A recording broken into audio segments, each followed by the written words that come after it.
오늘 말씀의 제목이 하나님의 뜻을 아는 방법입니다. 사람이 이 땅을 살아가는데 인생에는 많은 길이 있습니다. 자기 인생관이라 하죠. 좀 더 크게 말하면 세계관에 따라서 살아가는, 걸어가는 길이 달라집니다. 이 땅이 죽고 나면 끝이다. 이 땅이 전부라는 인생관을 가지면 잘 먹고 잘 살다가 죽는 게 행복이다. 그거 아니겠어요? 그 세계관, 인생관이 있는 거예요.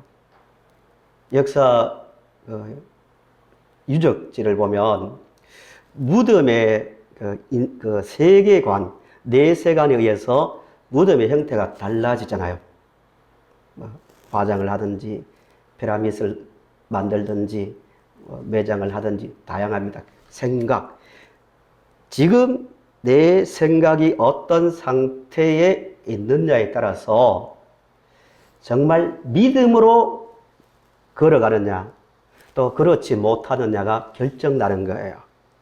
우리는 어떤 길을 걸어가고 있습니까?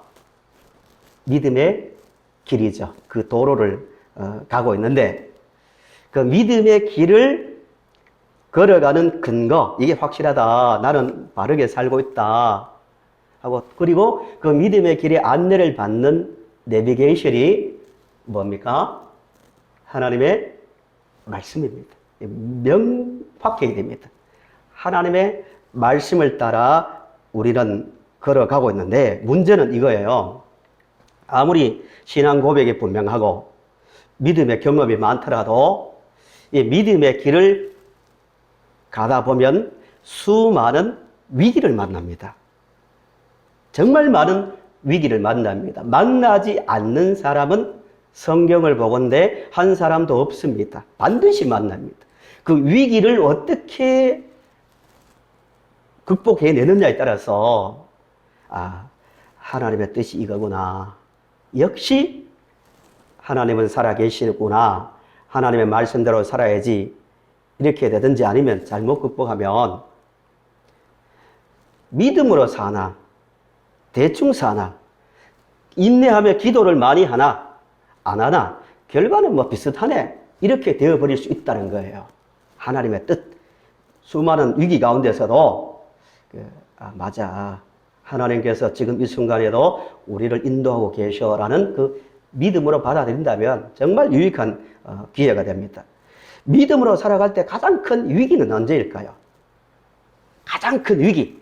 신앙생활 하는데 다른 것은 다 극복해내더라도 정말 이건 너무 힘들다 하는 위기는 언제일까요? 언제가 가장 큰 위기일까요? 큰 고난을 당할 때일까요? 기독교 역사를 봐서는 절대 아닙니다.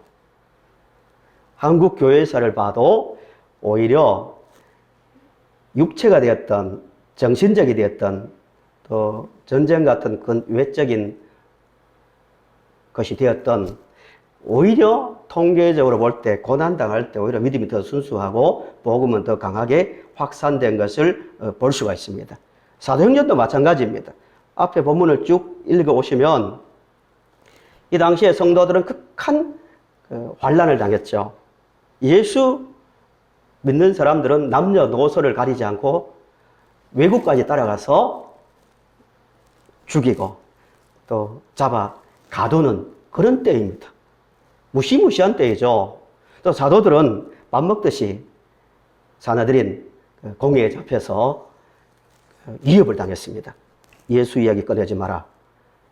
얼마나 많은 성경에는 그냥 위협했다 하지만 얼마나 많은 압박이 들어갔겠어요. 가족을 통해서 경제적인 물질적인 문제를 통해서 사회활동 속에서 절대 예수 이야기 꺼내지 마라. 이런 위협을 당했습니다. 그런데 오히려 성도들은 더 강해졌습니다. 가는 곳마다 복음을 전합니다. 죽어도 좋다. 는 마음으로 사마리아에 가서 복음을 전하니까 예수를 믿고요. 또 더 멀리 북쪽으로 가서 안디옥에 가서 헬라인에게도 이방인이거든요. 그 당시에는 사도들과 대부분의 성도들은요, 예수를 믿고 성령의 오순절 성령을 체험했지만 자기 선입견에 빠져서 이방 사람들은 구원 없다고 생각했습니다. 무서운 이야기죠. 방언도 하고 성령의 충만을 받고 귀신도 나가고 병마도 쫓겨났는데도 이 선입견이 그만큼 무서운 거예요. 10장의 이야기지만 베드로에게 환상을 보여줘도 하나님 그거 부정합니다. 이방인을 만나는 것을 원하지 않았고 베드로가 환상을 보고 이방인을 만났을 때도요, 예루살렘의 사도들과 성도들이 비난했습니다. 아니, 경건하지 못하게 예수 믿고 구원받은 사람이 어떻게 이방인의 집에 들어가서 고넬료를 만날 수 있냐고 비난받았습니다. 그런 때에도 이름 없는 성도들이 고난 중에도 복음을 전하니까 복음이 확산되고 이방인들도 돌아오는 그 역사가 일어났습니다. 고난이 결코 신앙에서 그렇게 큰 위기는 아니라는 거예요. 진짜 위기는 조금 전에 드린 말씀대로 환난을 당할 때가 아니고요, 내가 열심히 기도하고 철저하게 말씀대로 살려고 씨름하고 싸우나 내 주변을 돌아보니까 적당하게 살고 가만히 보면 저 사람은 신앙도 없는데 대충 살아가는데도 결과는 똑같아 보일 때, 차이가 없어 보일 때, 또 심지어 불신자들이 더 형통하게 보일 때 신앙에 위기가 온다는 거예요. 뭐 하나님의 뜻이 뭔가 의심이 되는 거예요. 하나님의 백성들이 애굽에서 나와서 홍해를 건너서 꿈에도 그리던 가나안 땅에 들어갔죠. 거기서 끝났습니까? 계속 반복해서 뭘 섬깁니까? 바알, 아세라 같은 우상을 섬깁니다. 왜 섬겼을까요? 자기들이 뭐 신앙의 경험이 없습니까? 배운 것이 없습니까? 모세를 통해서 배웠고 하늘의 만나와 메추라기가 떨어진 것을 먹었고 물이 갈라지고 여리고성이 무너지는 것 계속 보아왔던 사람들이 왜 틈만 나면 병고를 받고도 바알을 섬겨버리고 아세라를 섬깁니까? 비의 신 아닙니까? 비를 내리는 신. 그 사람들이 이스라엘 사람들에 비해서 농사를 훨씬 잘 지었거든요. 물도 잘 이용하고. 이거 봐라. 뭐 하나님을 잘 섬기면 복을 준다고 했는데 주변국이 더 풍요롭게 사는 것처럼 보이니까 하나님을 잘 믿든지 뭐 우상을 섬기든지 뭐 별 차이가 없네. 이러니까 스스로가 떠밀어서 나간 게 아니라 스스로가 그들의 문화를 받아들이고 그들의 삶의 형태를 닮으면서 그들과 같아졌다는 거예요. 위기거든요. 위기입니다. 그들이 그랬다면 오늘도 마찬가지거든요. 우리 의식 속에 확신. 맞아. 내가 이 길을 가는 게 맞아. 내 눈에는 어떻게 보일지라도 하나님의 말씀대로 사는 것이 맞아. 이게 분명해. 하나님의 뜻대로 사는 것이 바른 인생이야. 이 확신이 없으면 시간 문제지, 몸은 교회에 앉아있지만 실제 삶에서는 철저하게 생각과 말과 삶은 세상과 같아질 수밖에 없는 거예요. 그러니까 이 위기를 어떻게 극복하는가의 문제입니다. 본문을 보면서요, 분명히 살아갈 때 내 생각으로 이해 안 되는 일을 많이 만나거든요. 어떻게 해석해야 됩니까? 뭐 하나님 뜻이지. 쉽게 그냥 가장 어떻게 보면 맞는 말 같지만 신앙이 없을 때 잘 나오는 말이 뭐냐면 하나님의 뜻이지. 운명론적, 세상 사람들이 말하는 정해져 있으니까. 이건 냉소적 신앙입니다. 정말 믿음 안에서 내가 이해 못하지만 여기에도 하나님의 뜻이 있을 것이라는, 그 순간에도 하나님을 신뢰하고 가슴은 아프지만 하나님이 지금 이 세상을 다스리신다는 그 믿음 안에서 그 순간에도 찬송하는 사람이 되려면 이 문제를 반드시 극복해야 됩니다. 세상 사람 부러워하면서도 하나님의 뜻이니까, 내가 기도했는데 응답이 없으니까 하나님 뜻이니까. 물론 뜻이라는 한글 자체는 너무나 성경적이지만 조금 잘못하면 불신앙, 체념적 신앙에서 나오는 고백이 될 수 있는 거예요. 본문을 보시면 시작이 이렇게 됩니다. 그때 12절 보십시오. 1절, 12장 1절. 그때 헤롯 왕이 손을 들어 교회 중에서 몇 사람을 해하려 했다고 말합니다. 그때가 언젠가가 중요합니다. 간략하게 말씀드리면 이 헤롯은 사람 이름이 아닙니다. 가문 이름입니다. 헤롯이 로마로부터 임명을 받아서 분봉왕이 됐죠. 분봉왕. 4분의 1 이 뜻입니다. 헬라어를 그대로 옮기면. 네 지역을 중에서 한 부분을 다스리는 왕. 이게 나중에 커져서 로마의 임명을 받아서 지역을 다스리는 왕이라는 뜻으로 이제 커졌는데요. 늘 컴플렉스가 있었는데 뭐냐면은 헤롯은 유대인들에게 인정받는 정통 가문이 아니에요. 어떻게 하면 늘 이런 마음이 있는 거예요. 어떻게 하면 유대 지도자 그룹, 영향력을 끼치는 사람들의 마음을 얻을까? 늘 그런 관심을 가지고 있었거든요. 이 사람은 정말 악한 사람인데도 예수님 태어나실 때 1대 헤롯은 베들레헴에 2살 아래 남자아이들 다 죽였잖아요. 눈 하나 깜짝하지 않고 다 죽였습니다. 둘째 헤롯은 이때는 세례 요한의 목을 벤 사람입니다. 셋째는 지금 야고보, 요한의 형제이자 예수님의 제자인 야고보의 목을 칼로 베었습니다. 그런데도 성전을 지은 사람입니다. 예수님의 제자들이 이런 생각을 했거든요. 예수님 십자가를 앞두고 있을 때 예수님 성전 크지요? 이 질문을 한 이유가 이 성전에서 예수님이 왕으로 등극하고 세상을 다스리도록 하나님께서 섭리 가운데서 지어주신 성전이라 생각할 정도로 화려했습니다. 헤롯이 그렇게 했거든요. 왜 그런가 하면은 왜 야고보를 칼로 목을 베 죽여버리고 지금 베드로는 옥에 갇혀 있습니다. 내일 아침에 되면 더 처참한 모습으로 죽음을 당할지 모릅니다. 왜 헤롯이 이렇게 하냐면은 정치적 동기입니다. 딱 한 가지. 종교적인 것도 아니에요. 어떻게 하든지 가만히 보니까 그때 보니까 복음은 확산되죠.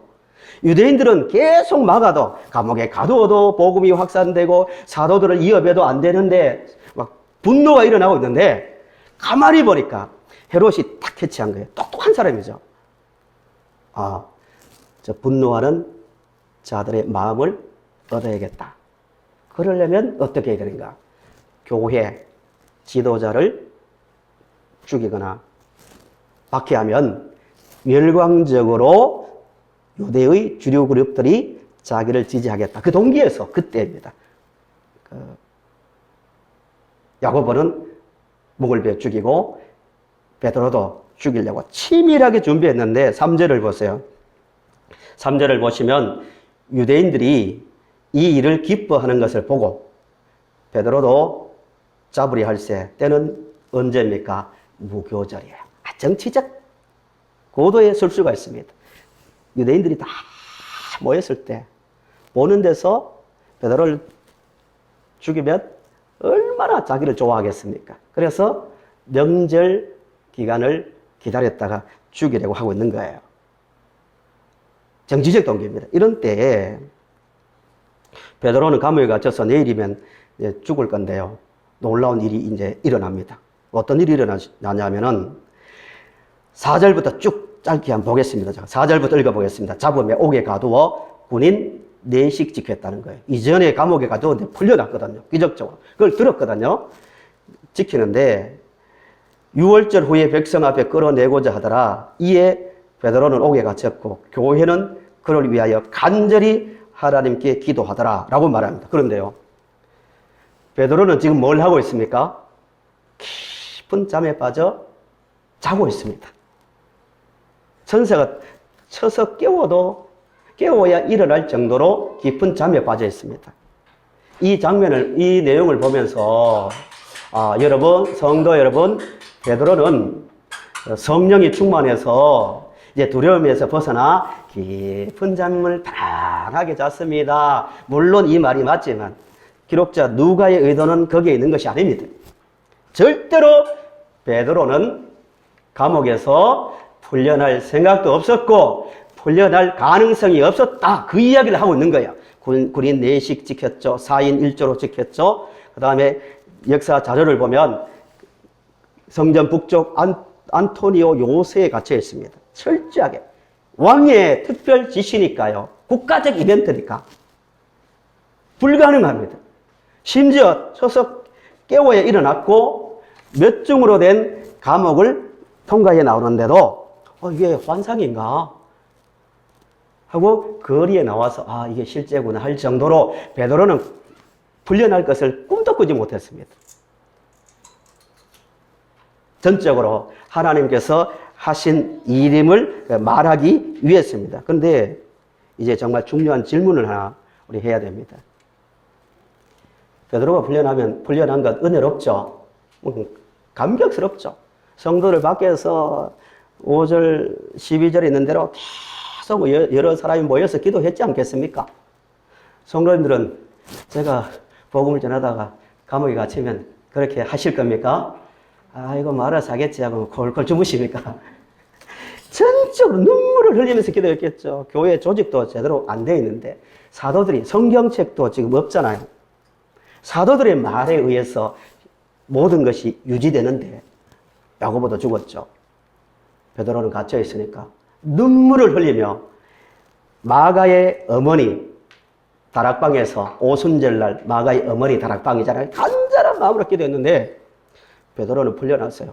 자기들 앞에 나타나면 얼마나 감격스러울까요? 물론 본문에서는 미쳤다, 놀랐다고 믿지도 않았지만 기도했는데도요. 그 이야기는 다음 시간에 하겠습니다. 그런데 진짜 중요한 질문이 있습니다. 베드로 풀려난 건 기적이고 은혜로운데 왜 야고보는 비참하게 목이 베어 죽도록 그냥 두셨는가 문제입니다. 이 현실적인 문제예요. 정말 중요한 문제입니다. 아니 왜 야고보는 믿음이 부족했고 베드로는 믿음이 좋아서 그랬을까요? 그건 아닌 것 같습니다. 둘 다 성령 충만했거든요. 그러면 한쪽 그룹은 야고보가 갇혔을 때는 기도를 좀 세게 안 했고 베드로가 갇혔을 때는 목숨 걸고 뜨겁게 기도해서 베드로는 풀려나고 야고보는 죽었을까요? 뭐 때문일까요? 분명히 하나님은 야고보의 하나님이시고 베드로의 하나님이신데 왜 그럴까요? 진짜 믿음이 성숙하고요. 신앙이 지속적으로 자라가려면 일반적으로요. 선교 역사를 봐도 그렇고 개인 신앙을 봐도 그렇고요. 다는 아니지만 대부분 예수를 처음 믿을 때는 뜨겁게 믿지만 갈수록 일반적으로 신앙이 형식화되거나 식어지기 쉬운 것을 많이 봅니다. 한국 교회 역사도 그렇고 서구 교회의 역사도 그렇습니다. 왜 그런가? 원인이 여기에 있거든요. 과학주의 시대에 특별히 이성주의 시대에 합리주의를 강조하는 시대에 가만히 계산해 보니까 어떤 때는 기적이라 할 정도의 큰일이 일어나고 어떤 때는 아무 일도 일어나지 않거든요. 어떻게 생각하겠습니까? 하나님께서 살아계신다 이렇게 나오겠습니까? 우연이라고 말하겠습니까? 이해를 못하는 거예요. 그러니까 점점 열심을 내나 안 내나 뜨겁게 기도하나 안 기도하나 말씀드린 대로 하나님 신이 있으니까 하나님의 뜻 운명론적으로 가면은 기도 생활이 이제 무너지고 점점 무감각해지고 철저함이 사라지는 거예요. 성숙한 성도는요. 양쪽의 결과 앞에 설 때 양쪽 결과를 다 받아들입니다. 하나님의 뜻이 있다. 내가 비록 이해 못하지만 하나님의 말씀을 보건대 하나님의 뜻이 분명히 있다. 내 이성으로는 이해 못하지만 이성을 넘어선 하나님의 지혜가 여기에 있다는 확신 가운데서 받아들입니다. 이삭이 농사를 지었는데 100배를 얻을 때도 있었고요. 또 어떤 때는 아브라함처럼 극한 기근에 시달릴 때도 있는 거예요. 양쪽 그 순간에도 하나님은 살아 계셨거든요. 메마른 땅을 우리 신앙생활 가운데서요. 메마른 땅을 종일 걸어가게 할 수도 있고요. 푸른 초장으로 인도할 때도 있습니다. 양쪽 다. 구약의 다니엘이 어디에 던져졌습니까? 사자굴에 던져졌을 때요. 그 말씀을 가지고 우리 이렇게 말하잖아요. 하나님 살아계십니다. 사자의 이빨도 움직이지 못하도록 막으십니다. 그러나 정말 냉철하게 생각해 보세요. 이 시대, 사도행전 시대에 성도들이, 얼마나 많은 성도들이 로마의 원형 경기장에 사자굴에 던져져서 뼈도 찾지 못할 정도로 얼마나 많은 사람들이 죽어갔습니까? 이런 경우도 있단 말입니다. 이 양쪽 다 경우를 받아들일 수 있는 그 믿음이 있어야 내 신앙에서도, 내가 경험할 때도 신앙이 지속적으로 차근차근 성장해 갈 수 있는 거예요. 내 뜻과 관계없이 내 생각을 가지고 이해 못하는 순간에도, 맞아, 이쪽도 하나님의 놀라운 손길이고 이쪽도 하나님의 놀라운 계획이 있다. 그걸 받아들일 때 신앙은 성숙해져 가는데, 그러면 마지막 질문이 이겁니다. 우리 이성으로는 그거 다 이해 못해요. 아무리 생각해도 이해 안 가요. 전쟁 났을 때 기도하러 오다가, 아니면 교회 예배 드리러 오다가 사고 당할 수 있잖아요. 그 순간에도 하나님의 살아계심과 뜻을 믿고 그 가운데서도 찬송하며 감사할 수 있으려면요, 우리의 입장에서 불가능합니다. 결국은 하나님께서 그 자리에까지 오르도록 우리를 인도해 가실 겁니다. 이 결론적 말씀입니다. 예를 하나 들고 마치겠습니다.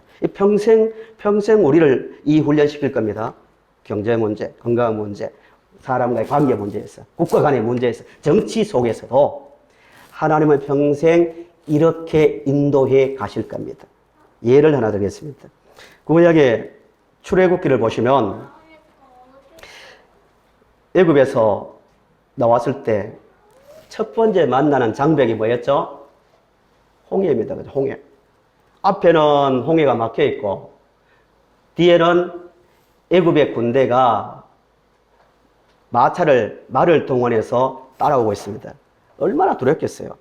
어린아이들은 공포에 질려서 울겠고 모세도 당황스럽겠죠. 아니, 하나님께서 살아계시면 왜 그런 길 인도합니까? 그냥 아예 애굽 사람들이 출발도 못하도록 말에 다리를 부러뜨리든지 아니면 군인들의 눈을 멀게 하든지 하지 왜 그렇게 합니까?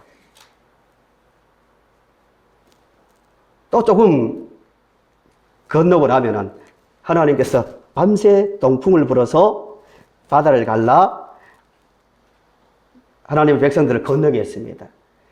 앞에 화면을 한번 보세요. 그때 하나님의 백성들이 고백한 내용입니다. 출애굽기 15장 2절을 홍해를 건넌 다음에 고백입니다. 여호와는 나의 힘이요 노래시며 나의 구원이시로다. 그는 나의 하나님이시니 내가 그를 찬송할 것이요 내 아버지의 하나님이시니 내가 그를 높이리로다. 11절에 여호와여 신중의 주와 같은 자가 누구니까?